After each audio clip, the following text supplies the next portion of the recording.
Shalom, giving all praises to the Heavenly Father, Yahweh, Bahasham, Yahweh Shai, Bahasham, Rahahakwadash. Double honors to the apostles, the bishops, and the elders at Great Millstone who rule well. Peace and salutations as always to the elect. And I wanted to do this lesson, all right, before we go into some of the arguments that are being made about the beloved Apostle Paul, all right, who was ordained by Yahweh Shai, all right, to preach salvation among the Gentiles, whether the Israelites were scattered. I wanted to sort of give you an understanding through the Holy Spirit of his position. And, you know, as we hear these particular arguments being made by, you know, camps like the Sakari, you have to understand, all right, that these arguments were also being made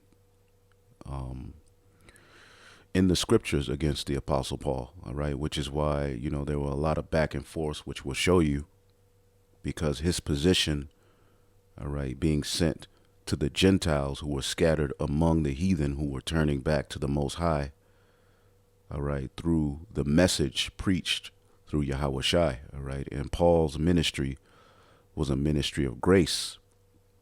So his position at times, as he's dealing with issues popping up among these churches, could seem to contradict, and ultimately we're going to deal with him. But we want to first tap into his perspective and why it would be this way, and show you that, you know, that which is then is now, the very same arguments that are being made against the Apostle Paul today, all right, were being made about him, all right, as we'll show you in the book of Acts. And this is why Peter had to write this. I know we keep bringing this scripture out, all right, but it speaks to the times that we're in, all right. And, you know, a statement that was made by the Sakari is that Paul's letters don't apply to, you know, the churches today, which is a damn lie, all right. When you read the book of Revelation, John the Revelator, you know, wrote those letters. Get that real quick. Let's get Revelation, the first chapter. All right, because we are an extension of these churches. All right, Revelation 1 and 4. John, to the 7 churches which are in Asia, grace unto you and peace from him which is, and which was, and which is to come, from the 7 spirits which are before his throne. Okay, so the 7 churches in Asia Minor, all right, Paul helped to establish some of those churches. As a matter of fact, when you go to the very next chapter, okay, there's a message that John writes to the church of Ephesus, all right, which is Paul, all right, wrote letters to Ephesus. He sent Timothy to be head over the church of Ephesus for some years to establish and help that church with some of the things that they were going through. So when you deal with, you know, the writings of the Apostle Paul, all right, all of these writings apply to us today. Okay, and we apply them, all right, as the scriptures say, through thy precepts I get understanding. Through the precepts, we go to the precepts to help us with some of the very same issues that we're going to be faced with here in Babylon the Great, as we are in a spiritual Greco-Roman Empire. And when you deal with who was ruling at the time that, you know, these churches were being established, all right, we're going to, you know, encounter some of the very same, you know, challenges in our church or churches, all right, that, you know, were coming about, all right, at the time you read the Romans, you know, Corinthians, Ephesians, you know, Philemon, all right, and so forth. You know, these letters, all right, the book of Timothy, all right, you know, to any head of a church, all right, you should read that, and it's going to offer you guidance that you can use to apply to your walk. All right, now everything may not apply to you and your particular church, all right, but we use those letters as guides, all right, to help us, all right, to establish churches as we are an extension of these 7 churches that were established in Asia Minor that these letters went to. And the Apostle Paul had his hand, all right, in traveling, all right, and helping to establish and keep up these very churches, all right, which as we read in the book of Acts, the 1st chapter, these churches would eventually extend to the uttermost part of the earth. You see, and that's over here in Babylon the Great, all right, where the apostles and prophets will be raised up, as well as scattered throughout the 4 corners of the earth. You have what? Churches, which are an extension, all right, of the churches of Yahushua that were established, which the Apostle Paul had his part, all right, in going and preaching among the Gentiles, all right. And his standpoint, as you read his letters, all right, dealt more with grace, the ministry of grace, all right. When you type in grace in the scriptures, all right, as we'll just get this in the book of John real quick. We always get this, but you'll see the word grace, all right, is used more in Paul's writings than any other part of the book. Why is that? All right, because he was set, all right, to go and preach grace among the Gentiles. And what is grace for us Israelites? All right, we know that John the Baptist, all right, his name means what? Yawachanan or Yachanan, all right, the Most High has graced, all right, which grace is ultimately a period that we have, all right, to walk by faith, all right, where ultimately we're not held to the stringent technicalities of the first covenant, all right, to be entered into the second covenant, all right. But this was never, all right, a gospel for us to do what the hell we wanted to do, all right, and live like wild beasts. But we're going to go into some of the arguments that these individuals make so that we can just bring understanding and show you that there's nothing new under the sun. These same arguments were being made against the Apostle Paul, all right, as you go to, Acts 21 and 28, all right. This is what the Jews said of Paul. Men of Israel, help us. This is the man who preaches against our people everywhere and tells everybody to disobey the laws of the Jews, or the Jewish laws. He speaks against the temple, and he defiles this holy place by bringing in Gentiles, all right, which the Gentiles were looked down upon. They were called uncircumcision. These were Israelites, again, who were scattered among these regions, all right, who were turning back to the Most High, which is your story, okay, which was Abraham's story, as he was born uncircumcised. He belonged to a family line of the Israelites. Before they were Israelites, they were called the sons of God. He belonged to that family line, all right? And ultimately, his father, Terah, was an idol worshiper, okay? Abram was uncircumcised, okay?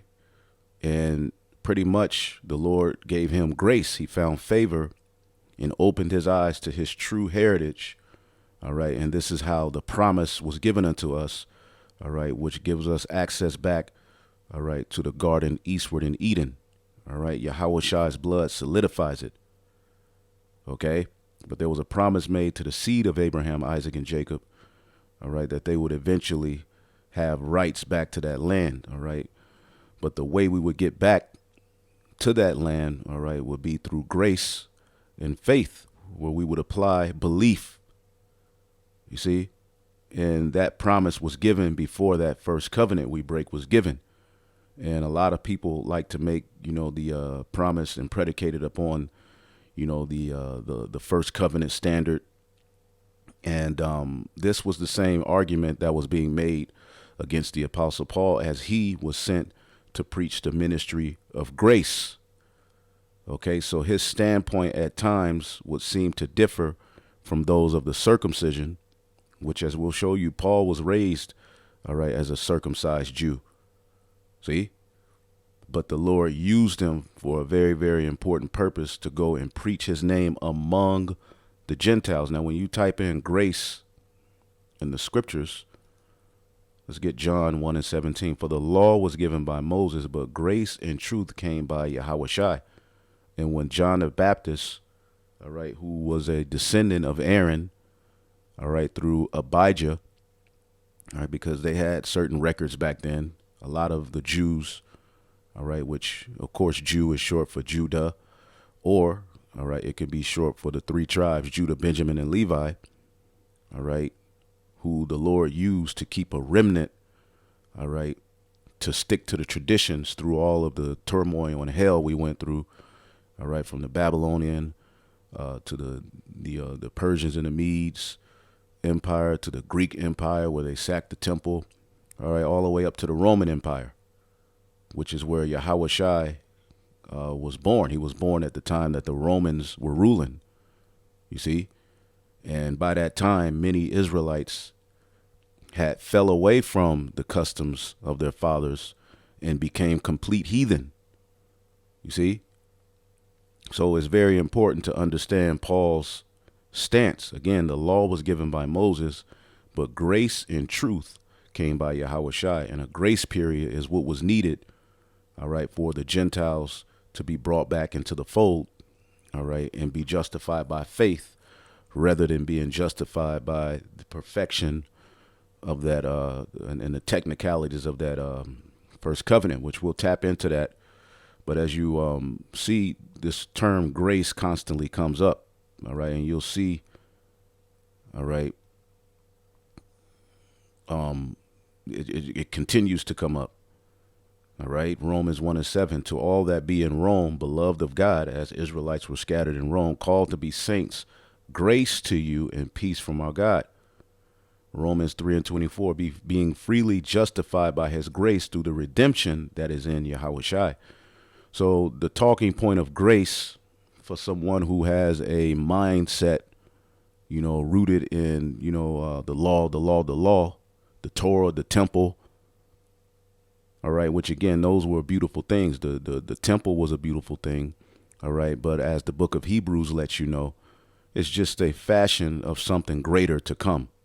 All right. It's a fashion of something that already existed in the heavens. All right. Which it all points to Yahushua. That's why he said one greater than the temple is here. And the Jews got mad. You see, the law itself. All right. The 613, you know, commandments, you know, the first covenant. All right. What did that lead to for us as Israelites? That led to our death. All right, because there was no way we could keep that covenant, which was the need for a grace period and a promise of a second covenant, all right, predicated upon better promises. Okay, so each and every one of us Israelites who are here in this fold right now, who have woke up in these latter days, you were called into this thing by grace. And we've never taught you that you don't have to keep the laws.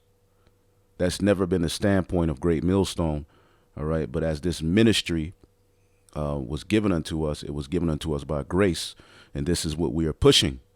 You see, and there's a balance, and often that balance can, you know, was used against Paul to make him to seem as though he was speaking against Moses, speaking against the law, and this is the same argument being used by the Sakari, and we're going to tap into their arguments. All right, the Spirit's on me to do it, and Lord willing, you all are edified, but I wanted to do this lesson first so that you can understand his standpoint. Okay. Let's see if we can get a few more. Let's see. Romans 5:20. Moreover, the law entered that offense might abound. All right. Because we broke that first covenant. All right. And offense abounded. All right. And then the curses, you see. But where sin abounded, grace did much more abound. All right. This is why we cry for the mercies of David. Again, you have a lot of individuals who, when they read the law, all right, they believe that, you know, this is something that they could, fulfill here in Babylon the Great. All right. Again, we keep some laws. All right. But ultimately, you know, when you read the law, all right, it's supposed to make you feel crushed. It's supposed to make you thankful for the sacrifice of Yahushua. It's supposed to make you lean on Yahushua even more. All right. Seeing as though you can't meet that measure. It should make you feel filthy. See? And the Lord giving us that grace period, All right. To where we're not held to the strict, stringent technicalities of what was required under that law, which under that first covenant, righteousness was based upon perfection in the law. That's what made you right with the Most High. But under this grace period, it is faith. All right. It is faith that makes you right with the Most High. All right. And that's why this ministry is tied to the faith of Abraham. Okay. Who was uncircumcised. All right. As we were uncircumcised in spirit, even if you had a physical circumcised penis, spiritually, all right, there were things that needed to be cut off. You see, and the Lord had mercy on us, man.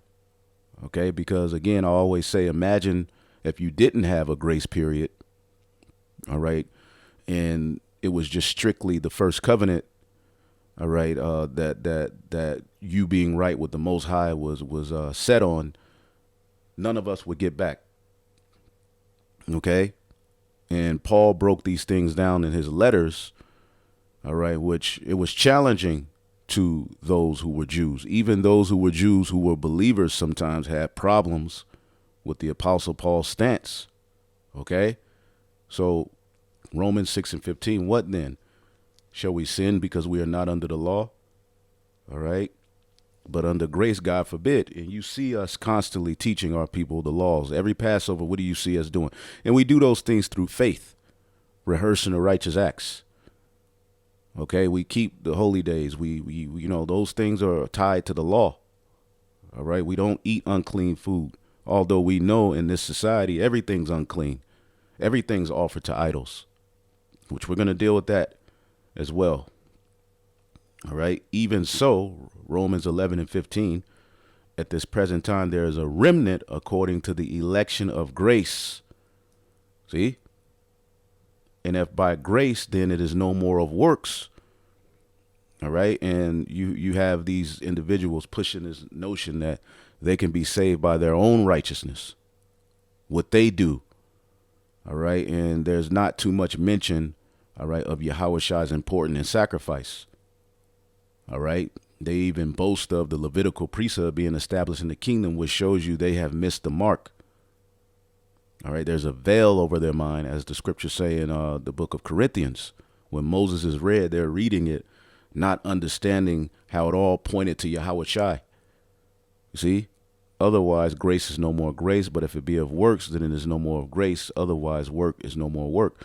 And this was the argument. This is why he constantly had to go through these things, because his ministry of grace. And as you see, grace is mentioned by the Apostle Paul so many times.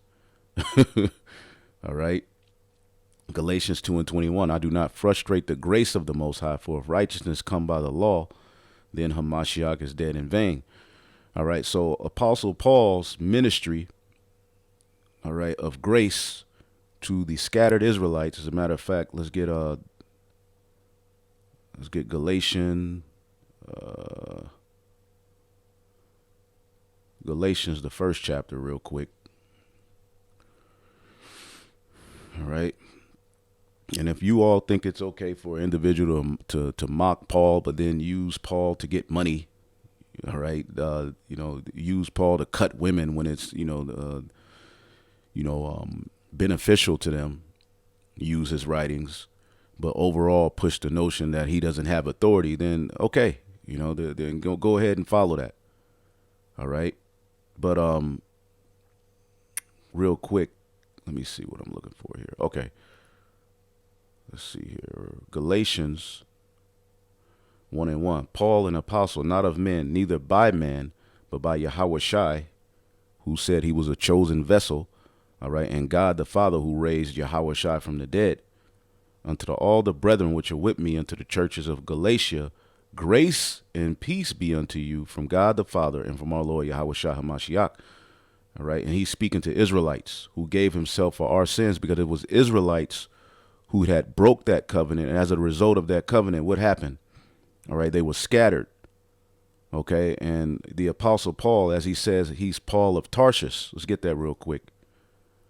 Acts 21:39. But Paul said, I am a man which is a Jew of Tarsus. All right. Which is in, I believe, southwestern Asia, Turkey. Okay. A city in Cilicia, a citizen of no mean city, and I beseech thee, suffer me to speak unto the people. So Paul was a Jew raised in Tarshish, which is a result of a scattering. You see? As a matter of fact, let's see if we can pull up the map. All right. And this is, these different regions. All right. You had particular Jews who stuck to the traditions, but you had a lot who fell away. Okay. So you can see, let's see here. Tarshish is right there. All right. And if you had a bigger map, all right, you go further down south. All right. And Israel is below Syria. All right. The land of Israel as you keep going down south. So this was a scattering. All right. These Israelites were scattered. As you see, Bithynia, Galatia, Cappadocia. All right. Remember, it was told to the Israelites they would be scattered. Okay. Among the heathen. Leviticus 26:33, and I will scatter you among the heathen. All right. And I will draw a sword after you. All right. Among the heathen is a big time biblical narrative. Deuteronomy 4:27. The Lord shall scatter you among the nations.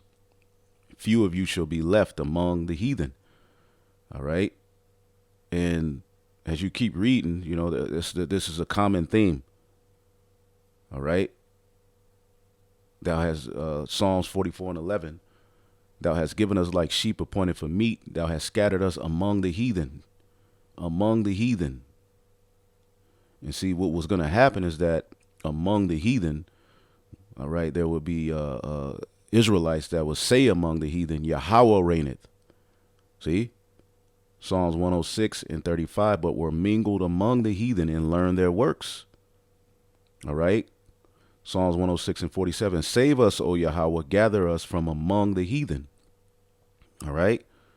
And it's all over the Bible, among the heathen. All right? And the promise is that the Lord is going to, all right, Ezekiel 36:24, will take you from among the heathen and gather you out of all countries and bring you into your own land. Okay? And that's what's happening here. So among the heathen, all right, is a big time standpoint. All right. Now, Paul being from Tarshish, all right, which, again, this is a result of a scattering. All right. What happened is the Lord, among these nations that we were scattered here, he left particular Jews, all right, of the circumcision to stick to the traditions. And we know this particular region here, Tarshish, was conquered, all right, by Antiochus, all right, of the Greek Empire. And this is why Paul spoke Greek, okay? Not that he was around when Antiochus conquered it, all right, but among this nation, all right, people spoke Greek. This is 2 Maccabees, the 4th chapter, and the 30th verse. While those things were enduing, they of Tarshish and Malos made insurrection because they were given unto the king's concubine called Antiochus. So Antiochus, all right, gave these particular regions to one of his concubines, all right, and the Jews that were there, were pissed off, or the people that were there were pissed off. But if you go into it, all right, Tarshish is one of the areas conquered by Antiochus during the reign of the Greeks. Okay, so there was a heavy portion of Jews scattered here that spoke Greek. Now, a lot of them fell away, all right, but many of them didn't, all right. And in the scriptures, they're called the Grecians, all right. These were Jews who stuck to their traditions, but they knew how to speak Greek, all right. So Paul was one of those. As a matter of fact, let's type in Grecian, all right. Let's see if we can look it up here.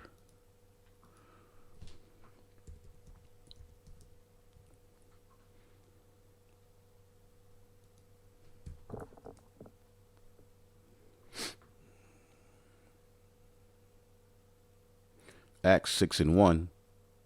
In those days, when the number of disciples was multiplied, there arose murmurings of the Grecians among the Hebrews because their widows were neglected. Okay, so to speak Greek as well, like when you spoke Greek, a lot of Jews looked down on you. All right. I mean, and these were, the Grecians were Jews who stuck to the traditions, who spoke Greek, right? So imagine those who spoke Greek who fell away from the traditions. How were they looked down on? Okay. The word Grecians, Hellenistes, all right. One who imitates the manner and customs of worship of the Greeks. All right, which you do have the Hellenized Jews who fell away to the customs of the Greeks. All right, but ultimately in the New Testament, Jews, all right, which the Jews are the ones who stuck to the traditions, those of the circumcision, born in foreign lands speaking Greek. See, born in foreign lands speaking Greek. All right, and Paul's one of those. You see, so the Lord, all right, although before Paul woke up to the truth, he was persecuting the Jews, all right, but the Lord blinded him and knocked him off of his horse, which was spiritual. He blinded him, all right, so that he may see. Okay, so and Paul breaks down his whole walk. As you read Acts, 20 through the end of the chapter, you can read that, as we'll go into some of it. To show you. So the Lord used him because there were many Israelites scattered in these regions who spoke Greek. Okay? So the Lord would use Paul as a vessel, as we read here. Let's get Galatians 1:16. I start at 15. But when it pleased the Most High, who separated me from my mother's womb and called me by his grace, to reveal his son in me, that I might preach him among the heathen. See?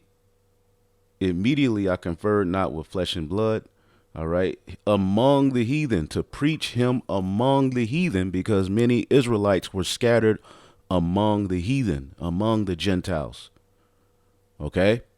So, again, Paul's position in ministry of grace, a lot of times, all right, it frustrated many of those who were raised as Jews, because his position, all right, and his talking points had to come from a position of grace at times. Every situation that you're faced with in your captivity, you're not going to be able to apply the law. You're going to have to apply, all right, walking in the Spirit, which is ultimately what we're coming back into. All right, like at the time of Adam, we didn't have a law book. It was just something we did. All right, and here we are, all right, getting back into that mindset to where we just walk in the Spirit. We don't need to see something physically, okay, to know to be obedient. It's just a way. Okay, this is the book of 2 Peter 3:16. Okay, as also, I start at 15. And account that the long suffering of our Lord is salvation, even as our beloved brother Paul also, according to the wisdom given unto him, have written unto you. And also all his epistles, not some of them, right? Speaking in them of these things, in which are some things hard to be understood. See? Which they that are unlearned and unstable rest, as they do also the other scriptures, to their own destruction. And we're witnessing this happen with the Sicarii. Not only Paul's writings are being challenged, but Mark, Luke, all right, the book of Hebrews. And when you go into their real, problem with the book of Hebrews is that it lets you know that the Levitical priesthood was just a sign of something that was used to bring us to a better way, and that the priesthood of Melchizedek is what we'll be under in the kingdom of heaven. All right. And they get mad at that. All right. But they that are unstable, let's look at this word unstable. And we're seeing the unstable mindset of many Israelites in these latter days. Strong's G 793, astelectos. Astelectos. Unstable. Okay. Let's see what this says here. So they're not constant. They're not firm. Their mind is not set fast. Okay, and they're wrestling with these particular scriptures. All right, and the thing is, what's happening with the Sakari is that they've went amongst these particular debating groups. They've went amongst these particular Israelites, and they've these not Israelite, well, people who call themselves Israelites, but they may believe in all kind of other philosophies. They went amongst the Kemetic community, and they started debating with some of these Edomites and this, and as they've come across particular information, all right, in their mind, the apostles never taught us this. You see? And they look at it as, because they never heard it, the apostles don't know this, so they try to use it as a means to one up. All right. And what has happened is that they have lost the faith. Okay. They could actually be great teachers if they just stuck to the simplicity of Yahweh Shai. All right. But all men have their story. All right. And all of that tough talk. All right. Leave it at the door, man. You're not going to hit nobody. All right. Calling brothers pussy and this and that. Hey, bro, at the end of the day, we're going to keep it about the scriptures, man. But truly, your ego is hurt. And you look bad. This is why you have to do like the as we're going to show you the Jews did against Paul. They try to get the crowd to turn against you.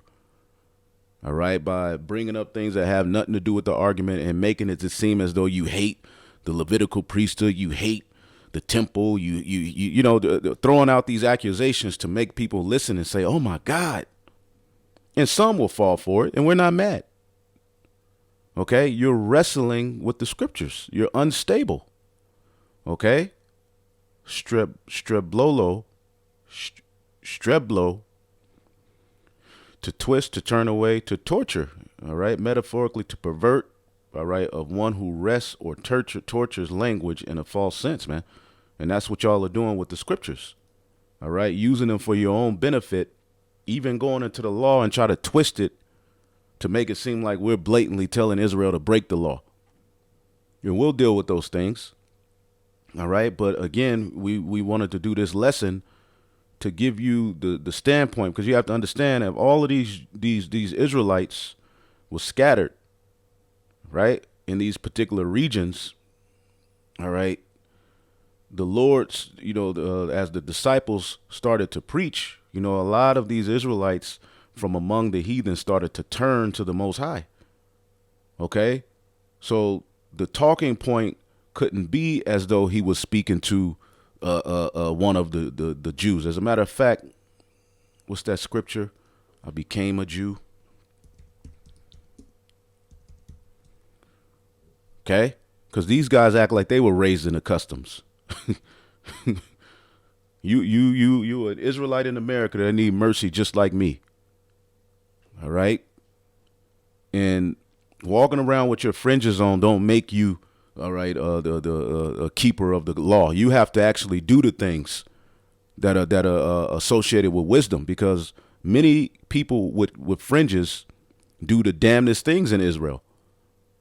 You got people with fringes saying we don't know the name of the Lord, but they have a name in Hebrew. People with fringes promoting the jab. People with fringes with bottle girls at their Passovers dancing, and people with fringes auctioning off men and women for marriage at Passovers. All right, people with fringes talking about the miracles don't exist. So clearly the fringes ain't the answer. It's about your mindset towards what we've been presented with in these latter days. It's about being a Jew inwardly. All right? Which you Christians who try to take Paul's writings to make them mean all other nations as well, you're wrong. But we're dealing with, all right, those of the flock, the Israelites. 1 Corinthians 9:20. Unto the Jews I became a Jew, that I might gain the Jews. Unto them that are under the law, as under the law, that I might gain them that are under the law. All right. You had particular Jews, even that believed in Yahweh Shai, that are very strict about laws, traditions. And this caused, friction between them and Paul at times. It caused friction in the book of Acts, the 15th chapter, to where they had to have a council. Okay. And to them that are without the law, as without the law, being not without law to God, but under the law of Hamashiach, which is grace, that I might gain them that are without the law. Okay, this is speaking of those who are being brought in by grace. All right, because remember, the Jews remain faithful. All right, you have to know the history. After Solomon's kingdom was rent, all right, we turned into northern and southern kingdom. Okay, remember, the northern kingdom eventually went into the Assyrian Empire. Okay, it was the southern kingdom, which is Judah, Benjamin, and Levi, all right, who went into the Babylonian captivity. Okay, and then they went into the the Medes, the Persians, all right, where they rebuilt the temple, the Persians and the Medes. Then they went into the Greek captivity, which is where you get the Maccabees. But many of the Jews, became uncircumcised. They fell away, right? And then you get the Roman Empire, is where you had the remnant of the Jews who stuck to the traditions, all right, were face to face with Yahweh Shai. Some of them followed him, many of them didn't. All right, this is Hosea 11 and 12. Ephraim, the northern kingdom, compasseth me about with lies, and the house of Israel with deceit. But Judah yet ruleth with the Most High and is faithful with the saints. Even when you look at the kings of Judah, all right, about close to 7 of them did good. All right, whereas when you go to the northern kingdom, none of those did good. Jehu did okay. All right, but it was Judah, Benjamin, and Levi, or the kingdom of Judah, all right, who primarily stuck to the traditions, leading all the way up to the Roman Empire, where you had our people scattered among these various different regions, you see. And as these churches started to get established, all right, because when Yahweh Shai first came on the scene, all right, the tents of Judah had to be raised up first. He first went and picked from among the Jews, his followers, Peter, James, John, Andrew. All right. When Yahweh Shai saw Andrew, he said, behold, an Israelite indeed, in whom is no guile. These were all Jews. All right. John the Baptist, though he wasn't one of the 12, he was a Jew. He was born a Jew. He was of the tribe of Levi, but guess what? He was circumcised the 8th day. His family were in the temple. These were Israelites of Judah, Benjamin, and Levi who stuck to the traditions, man. You see, but eventually the word of Yahweh Shai would start to be spread among these regions. And you also had Jews here who stuck to the traditions. And as these churches were being raised up, all right, they gave these churches hell.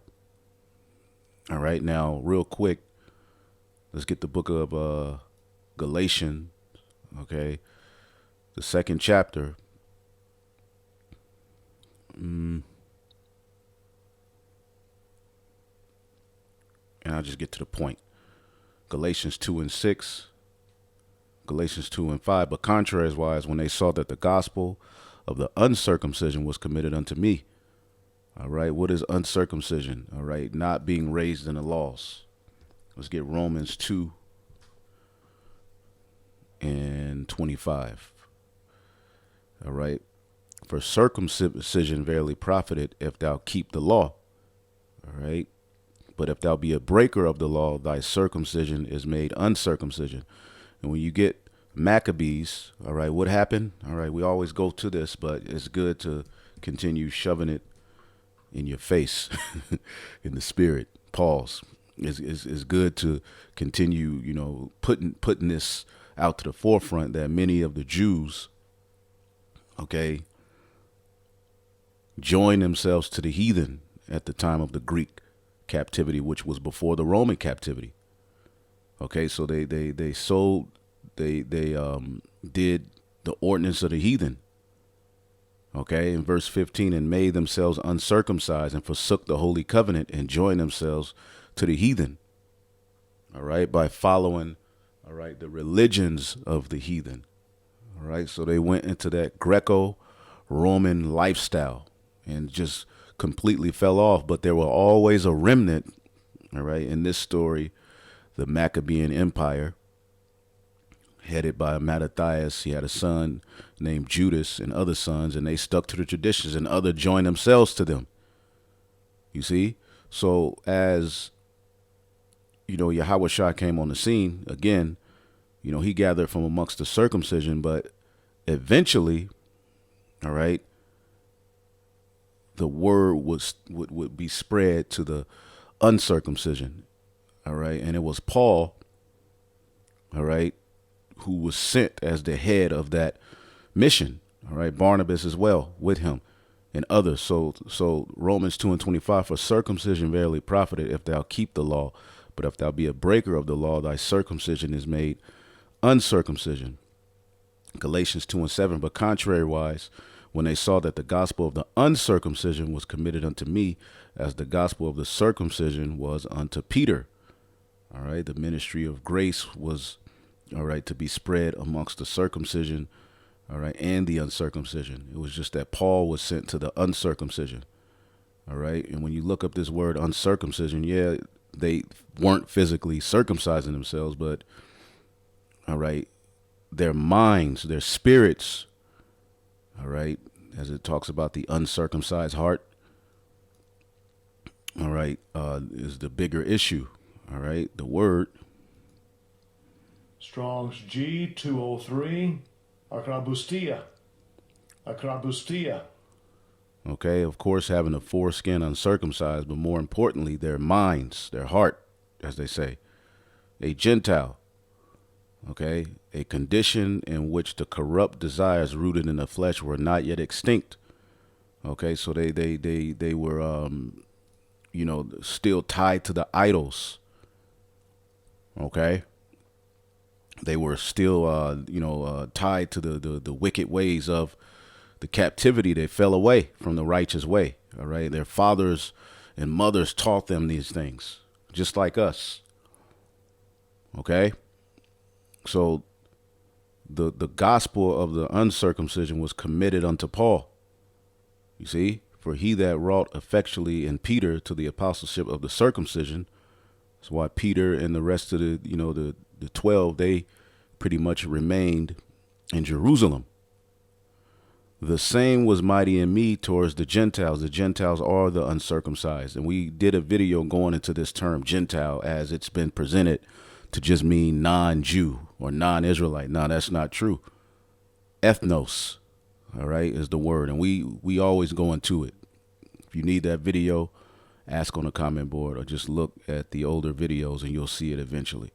And when James and Cephas, who's Peter, and John, who seem to be pillars, all right, perceived that the grace was given unto me, they gave me and Barnabas the right hands of fellowship, that we should go to the heathen and they to the circumcision. All right. And it's all about those who are scattered among the heathen. Okay. Scattered among the heathen. Paul was doing what? All right. Revealing his son. All right. In Yahweh Shai among the heathen, man. There's various scriptures. All right. That go into this. Okay. Let's see if we can get a few. Ephesians 3:8, unto me, who am less than least of all the saints, is this grace given, that I should preach among the Gentiles the unsearchable riches of Yahweh Shai. Okay, so it's all about the among the Gentiles. Okay, and you had many Jews that had a problem with that. Many of those who were raised in the customs had a problem with that. Okay, now, again, these are the regions, all right, where the provinces where the churches were primarily established after they left from Jerusalem, Judea, Samaria, and so forth. Eventually, churches were established here. All right, and as you see, Galatia, Cappadocia, Ephesus, all right, Bithynia, all right. Let's get 1 Peter, all right, the first chapter. Okay, he even wrote a letter to these churches. Okay, Peter, the head of the circumcision, is writing to the elect scattered. All right. 1 Peter 1:1, Peter, an apostle of Yahushua, to the strangers scattered throughout Pontus, Galatia, Cappadocia, Asia, and Bithynia. All right. Scattered. Let's look up this word scattered. Diaspora.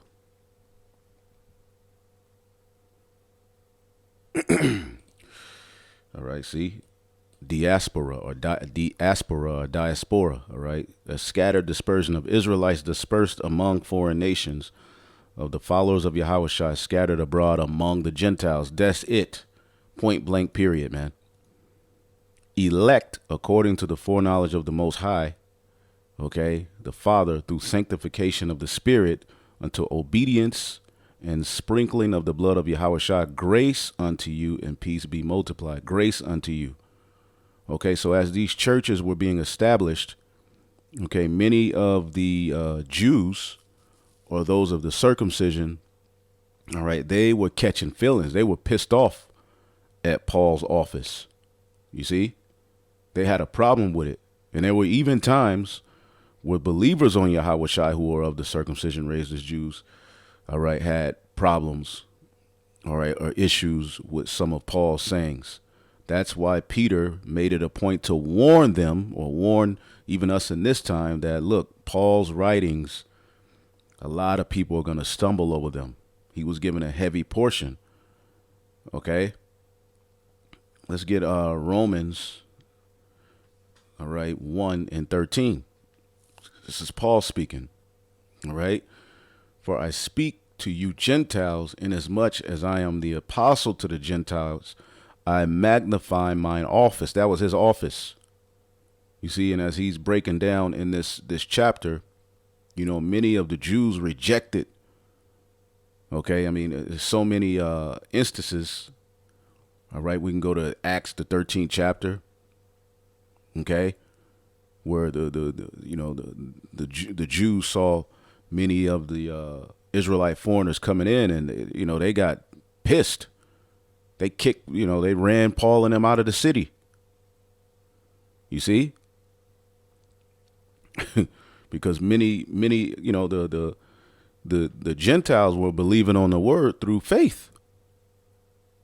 All right. But the Jews who were at one point face to face with Yahushua, they were still rejecting the message. Okay. Romans 11:11, I say then, have they stumbled that they should fall? God forbid, but rather through their fall, salvation is coming to the Gentiles to provoke them to jealousy. All right. We have many accounts of the Jews, all right, becoming jealous. All right. They were hurt. All right. They were mad, man. See if we can find a few here. There's one in Acts 17. Let's see if we can find it. Let's see here. And when you look this up real quick, when you just type in Jews, all right, it was many times where you see the Jews, right, Acts 13:45, but the Jews saw the multitudes and they were filled with envy. All right, the Jews stirred up the devout and honorable women and men. All right, and persecuted Paul and Barnabas. So you see these same arguments today. Okay? But again, some believed that were of the circumcision, some didn't. Okay? Acts 14:2, but the unbelieving Jews stirred up the Gentiles and made their minds evil affected against the brethren. They were going crazy. They were tripping. Okay? Acts 14:19, and there came certain Jews from Antioch and Iconium who persuaded the people, having stoned Paul, drew him out the city, supposing he had been dead. So they were going in, man. Acts 17:5, but the Jews which believed not, moved with envy, all right, took unto them certain lewd fellows of the baser sort, and gathered a company, and set all the city in an uproar, all right, assaulted the house of Jason, and sought to bring them out to the people. So this was a hardcore contention. Okay?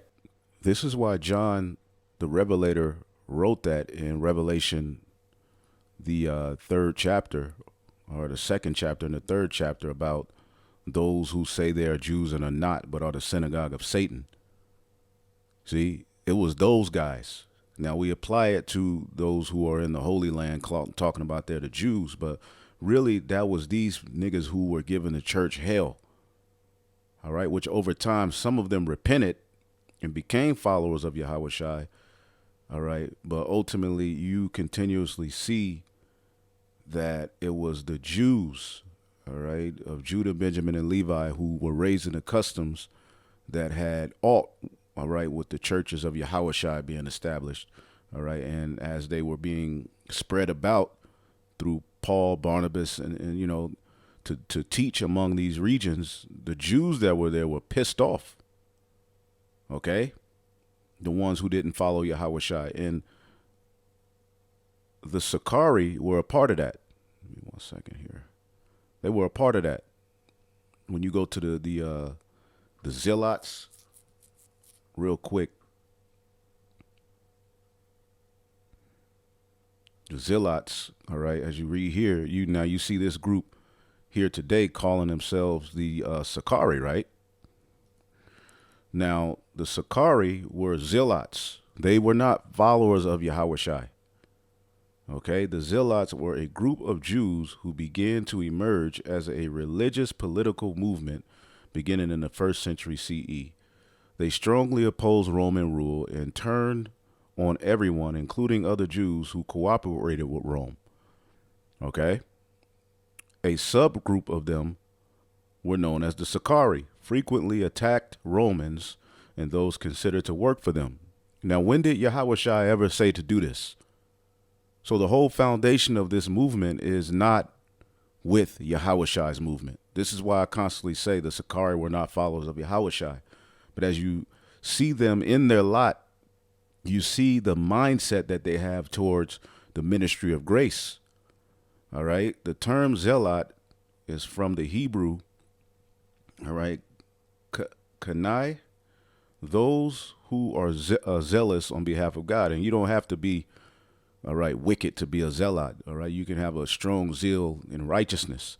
All right. But their zeal led them to try to overthrow the Roman Empire, which was not prophecy. All right. We had to go through that Roman captivity. The Greek term was zelotes, all right, emulator, admirer, follower. In a modern day, zeal is applied to a person who's sometimes considered a fanatic or radical. All right. And the word radical just means going back to the roots. The Maccabean revolt by the Jews, all right, in the book of Maccabees in 167 BCE, drove out the Greek occupiers and established an independent kingdom of Israel.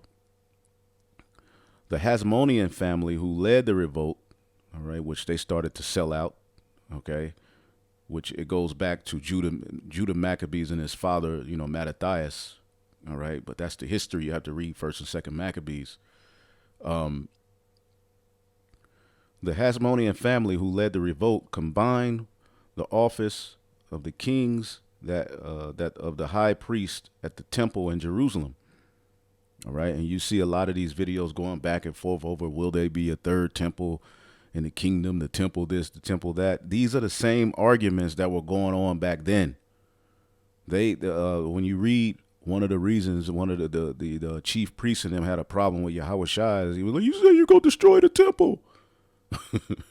You see, so again, when you see these back and forths, you have to understand that this is your chance to see the church of Yahweh Shai go against, all right, the detractors, man. It's nothing new. Not everyone was happy with the Hasmonean rule. The kings of Israel were to be from David's tribe of Judah, while the high priest had to descend from Zadok, all right, who was the high priest at the time of Solomon, but the Hasmoneans could claim neither line. This is when various groups of Jews formed sects or camps within the religious body, all agreed on the basics of the law of Moses and the books of the prophets, all right, which is, this is basically what Sakari, Alazar, and Hakak, this is basically what their, stance is, okay? And when you listen to them, basically they're those men coming back. Okay, the dominating difference was the ability to live in this now cosmopolitan Greek culture and yet retain the identity markers and traditions of the Jews. One of the such groups was the Zealots, the Sicarii. All right, which when you the Sicarii were just one sect of the Zealots, but when you go to that word Sicarios or Sicarii, all right, they were assassins, one who carries a dagger or short sword under his clothing that he may kill secretly and treacherously anyone he wishes to. A cutthroat. So this is what they named their organization after. This is what their foundation is. It's not Yahweh Bahashim Yahushai. Okay, yeah, they believe in Yahweh. They understood that Yahweh Shai walked, but really they weren't down with it. And you can read more about that, but as you read these arguments and back and forth the Jews were having with the churches of Yahweh Shai, all right, the Jews that didn't believe, okay, you see now why these individuals are so pissed off, because Paul's office, all right, as ultimately we're reading here, his office was to be an apostle to the Gentiles, the Israelite foreigners, who were looked at by the Jews as sellouts, as a no people, as they turn their back on the nation.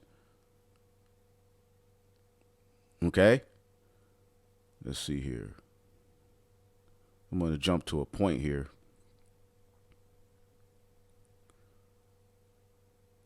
This is Romans 11:17. And if some of the branches were broken off, and thou being a wild olive tree were grafted in among them. Now, what is the wild olive tree? All right, you have the natural branches, and then you have the wild olive tree. Okay, the wild olive tree, as you can see here, it's the Gentiles, the Israelite foreigners. Strong's G65, agrielios. Agrielios. Okay, belonging to a olister or a wild olive tree, and a lot of people try to say this is the heathen, but it's still an olive. Okay. All right, wild, okay.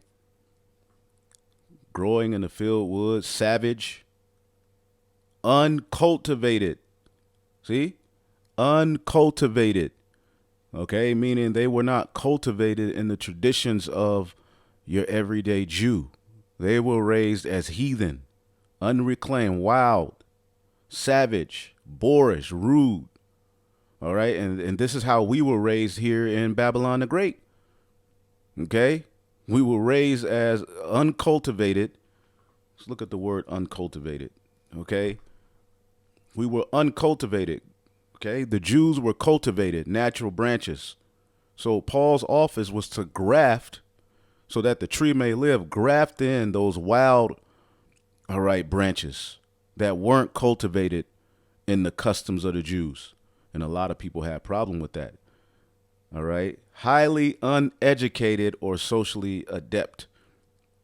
Okay. Uncultivated. Point blank period, man. All right. Highly uneducated. So this is how the Gentiles were looked at. Okay. But they were grafted in, which when you go into the science of grafting, you can't take a plum tree and graft it onto an orange tree. No, this is speaking of an olive tree. And the nation of Israel is known as an olive tree in the scriptures. Okay? As a matter of fact, it's a few precepts, but I'll get a few notable ones. All right? Isaiah 17:6, yet gleaning grapes shall be left in it as the shaking of an olive tree, 2 or 3 berries in the top of the uttermost bough, 4 or 5, all right, utmost fruitful branches thereof, said the Lord God of Israel, the remnant. Okay. Jeremiah 11:6, the Lord called thy name a green olive tree, fair and of goodly fruit. With the noise of a great tumult, he hath kindled fire upon it, and the branches are broken. We got judged. All right. And then here at the time Yahweh came on the scene, many of the Jews, the natural branches, were broken off because of unbelief. Hosea 4:14-6, his branches shall spread. Speaking of Israel, his beauty shall be as an olive tree. So the olive tree is speaking of Israel, man. Okay? Speaking of Israel, we can get to different examples, but this is speaking of Israel. So the wild olive tree, all right, were grafted in among, okay, the believing Jews, all right, and with them partakers of the root and fatness of the olive tree, all right. Boast not against the branches, but if thou boast, thou bearest not the root, but the root thee. Okay, you can't boast because you've been brought back into the fold and they don't believe. All right, you just need to be accepting and happy you were brought back in through faith. Thou will say then, the branches were broken off that I may be grafted in. Well, I say, because of unbelief they were broken off, and thou standest by faith. Be not high-minded, but fear. See, thou standest by faith. They were broken off because they don't believe, which gave the Gentiles, all right, because again, the tents of Judah had to be raised up first. All right, but here's the point. For if God spared not the natural branches, take heed lest he spare not thee. And who are the natural branches? The cultivated Jews, okay? The natural branches, all right? Physis, the nature of things, laws, order of nature, opposed to what is monstrous, the Gentiles, abnormal and perverse, the Gentiles, okay? As opposed to what has been produced by the art of man, natural branches, birth, physical origin, okay? And the Jews were born as Jews, okay? They were born, all right, naturally, all right, into their customs, okay? Point blank period. As a matter of fact, when you look up this term Jews, see if we can find it here. Acts 23 and 27, and we're just touching the tip of the iceberg. There's so much we can go into, but I'm just giving you a quick understanding of why you see these back and forths, because that which is then is now. The word Jews, all right, or Yahweh Iodas, all right, Yahwadah in the Hebrew, Jewish belonging to the Jewish nation, Jewish as respects to birth, origin, or religion. Remember, in the book of Maccabees, all right, they didn't fall away from their father's religion. Okay? Verse 19 in 1 Maccabees 2, then Mattathias, the father of Judas Maccabees, answered and spake with a loud voice, though all the nations that are under the king's dominion obey him and fall away every one from the religion of their fathers and give consent to his commandments, yet I and my sons and my brethren will walk in the covenant of our fathers. God forbid that we should forsake, all right, the law and the ordinances. So this mindset of us keeping the commandments had, continued on down the lineages. And many of these Jews, when they saw, Yahushua, his position, and then, the disciples and Paul, be raised up preaching, to the Gentiles, okay, many of them opposed it, man. See, the natural branches were what? Broken off of the tree. Okay, and when you read this whole chapter, all Israel is eventually going to be saved. Okay, but it's the Gentiles who would be added into the fold, grafted in. All right, the wild olive tree would be grafted into the natural cultivated olive tree, and they would all live together. Okay, that the tree may live. You see? So as, Paul was establishing these churches, all right, as he's letting you know, he received this revelation of Yahushua as he would be writing these letters and, taking the position he took. Many of the Jews, they were like, hell nah, man. Okay? They were like, hell nah, man. Acts 21 and 27, 7 days were almost ended when some Jews of the province of Asia saw Paul in the temple and roused up a mob against him. They grabbed him, yelling, "Men of Israel, help us. This is the man who preaches against our people everywhere and tells everybody to disobey the Jewish laws. He speaks also against the temple. He even devours the holy place, bringing in Gentiles. This is Sakari's stance. This is Alazar. When you hear him, all right, in the elder brother, Micah Allah hit me to this.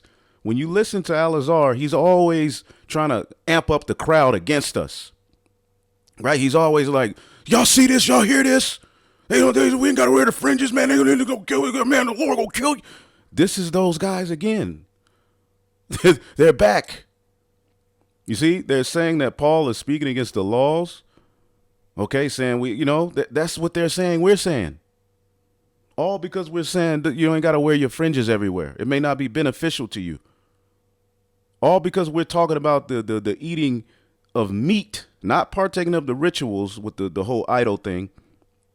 All right, which again, you better not eat halal meat.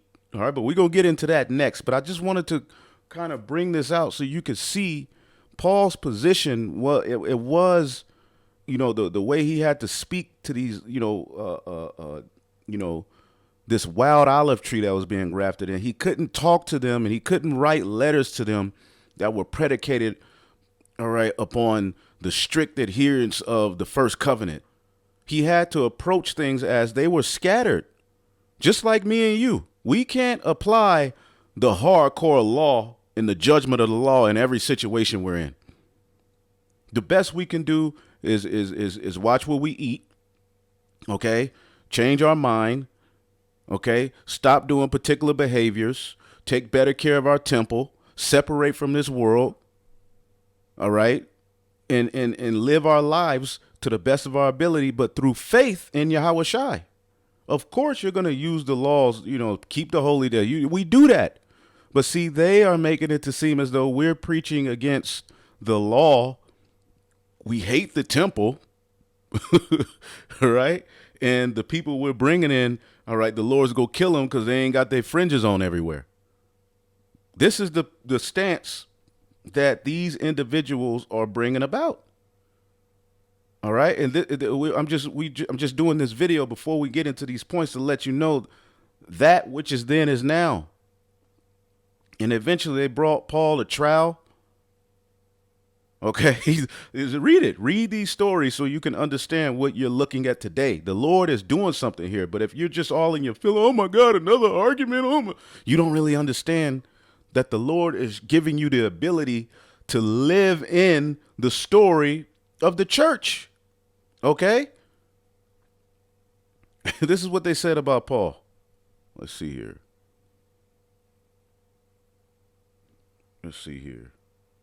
Hey, Paul was even getting, on the conscious community. Acts 19 and 26, that you had the conscious community back then. Into all of those Egyptian idols and gods and, the same thing. Acts 19 and 26. But as you have seen and heard, this man Paul has persuaded many people that handmade gods aren't really gods at all. And he's done this not only here in Ephesus, but throughout the entire province. He was messing up the conscious community money back then. Of course, I'm not just talking about the loss of public respect of our business.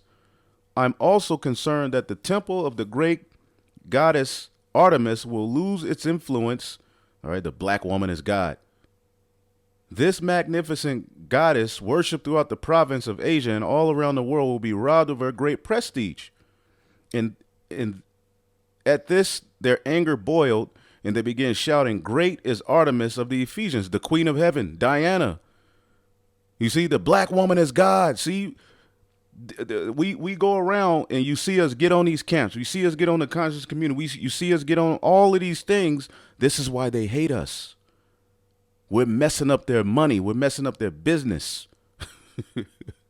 Acts 24 and 5. We have found this man a troublemaker who is constantly stirring up riot among all the Jews over the world. When we do these videos, they're looking at us as troublemakers. Not too many people is checking the Sakari like that. You'll have people do a few videos against them. All right. But when you look at, IUIC ain't gonna say nothing. ISUPK ain't gonna say nothing. Priest Danyala and them ain't gonna really say nothing. Okay. Shakya and them said something recently. He got a church, Deacon Shakya, who used to be with IUIC. I seen him do a video defending the Apostle Paul. You're not gonna see Watchmen for Israel doing no video saying that Al-Azhar and them are going off like that. Okay, look at all of the different camps. All right, the camps who are really stirring things up is the Great Millstone and those who come under that banner. All right, even if they're not named Great Millstone. All right, even if they don't give double honors, they may be mad, but ultimately they still teach the right doctrine for the most part. It's those who are really stirring things up, and the wicked Jews, they were mad, man. Furthermore, he's trying to desecrate the temple when we arrested him. See, this is how they look at us. Okay? Acts 21:21. But the Jewish believers here in Jerusalem have been told that you are teaching all the Jews who live among the Gentiles to turn their backs on the law of Moses. They've heard that you teach them not to circumcise their children or to follow other Jewish customs. You see? Now, Paul didn't say don't do it as far as circumcision. He just said basically if you're not circumcised, that don't mean you can't be saved.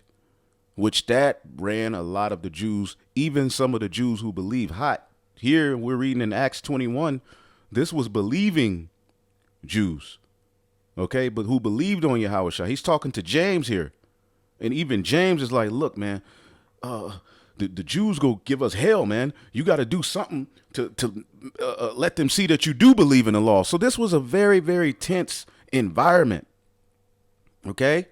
Acts 6:13, lying witnesses said, this man is always speaking against the holy temple and against the law. All right. We have heard him say that Yahushua of Nazareth will destroy the temple. So again, listen to the arguments that these guys are bringing. When you see their mindset towards the ministry of grace, when you see their mindset towards what we're saying and these back and forths about the law and all of these various different things. I'm the chief priest. You got to listen to me. Paul went through all of that. Right? There was a point where one of the high priests told somebody to slap Paul, and Paul cursed him out like, motherfucker, who the hell is you? Nigga, you go get you. But they had to remind, hey, that's a high priest. And Paul was like, oh, damn, let me chill. But again, it's those same spirits back today, right, that are pissed off at the position that the Church of Yahushua, which I believe this is the Tabernacle of David, all right, our apostles and elders have continued on a tradition, but what you're seeing is these back and forths, all right, that are leading to these videos being made. But the reason I wanted to do this video, which, there's more we can go into, but the reason I wanted to do this video at the end of the day, all right, is to, as we go into these arguments that, the Sakari are bringing, tap into the understanding, of what Paul's position was. Okay. Again, to the Jews. Okay.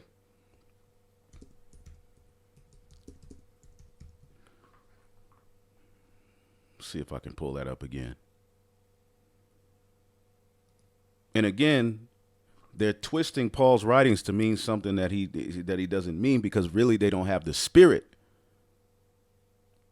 Let's read this in the NLT.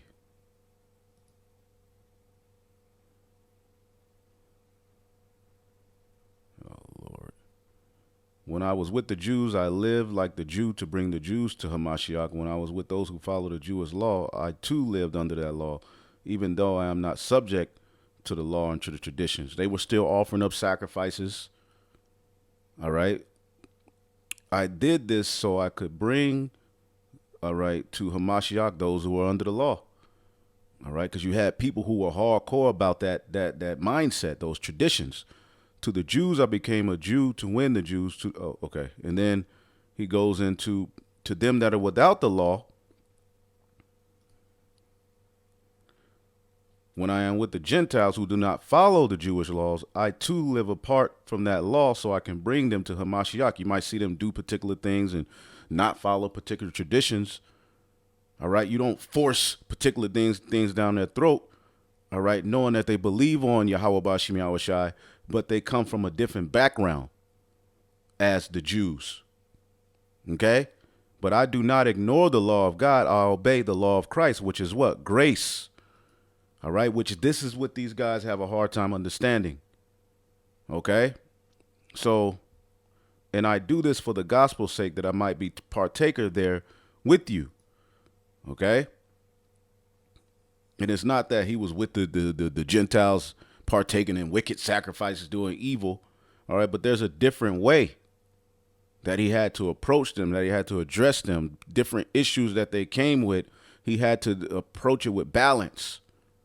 You know, like he said, he gave the advice that every man have one wife. That's great advice. But the law, technically, you can have more than one woman. But when you do that, you start to have trouble in the flesh. And boy, oh boy, don't we know? So that he gave good advice in some of his writings. He had to speak in the spirit. He had to come from a perspective of grace. Okay. And, to a lot of people, they're teaching that Paul is against the law and this and that. No. Okay. So,